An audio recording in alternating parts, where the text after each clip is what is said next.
Hi, I'm Reverend Dawn Lynn, and this is my little angel.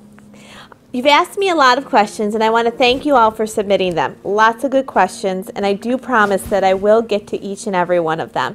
And if you have more, keep them coming. This is going to be an ongoing series, and I really am excited about it. But the first question I'm going to answer is one that's a little bit more personal to me. You've asked me, when did I first realize that I had a gift? What was the first sign I received? Well, quite frankly, I can't remember the first sign that I received.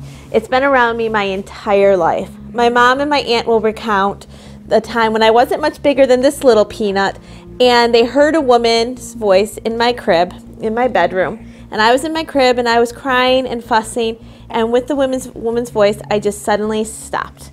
All of a sudden, I was cooing, I was giggling. My mom thought it was my aunt thought it was my mom. It was neither of them. So that's probably the first time when you could really say that I saw a spirit. It may have even been around me before then. I can remember as a little girl, I used to always tell people, call me Susie, call me Susie. And part of it is I think that looking back, that was my guide's name at that point. And I liked that name. So it was something that was always around me. My grandfather, he would talk about our Indian guides and our spirit guides. When my grandfather died, my cousin Eugene, he was like, yeah, I knew it was happening. There was a line of pearls around his head. And it was at that point where we all just talked about how we had signs and we knew that Grandpa was going to go. I remember sitting at the top of the stairs when he went, and knowing when the phone rang that was the phone call telling us Grandpa was gone. Then there was the time my friend passed. I knew then as well. I didn't understand at that point why people were so sad because she was still around. And it was at that point that I realized I was different. I remember playing the Ouija board with my friends, and when everybody else thought, oh, this is fun, and they were all kind of saying, oh, who's moving it? I knew exactly who was moving it. It's been around me my entire life.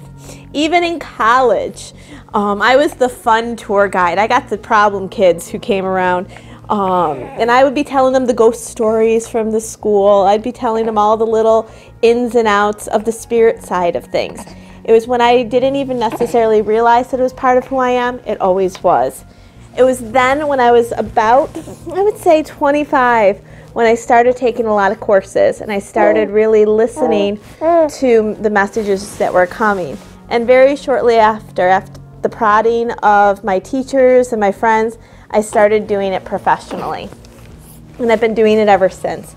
I feel grateful that Spirit communicates with me. I feel grateful that they've been around my entire life. I feel for those kids who don't know how to process it. I did. And it's from there that I'm hoping to be able to let this little one understand it just as well as I did, so that she's not afraid, just like I wasn't. Again, thank you so much for submitting your questions. Keep them coming. The next video is going to be coming around shortly. We've already got it planned, so keep your YouTube channel tuned. Like me on Facebook, and have a very blessed day.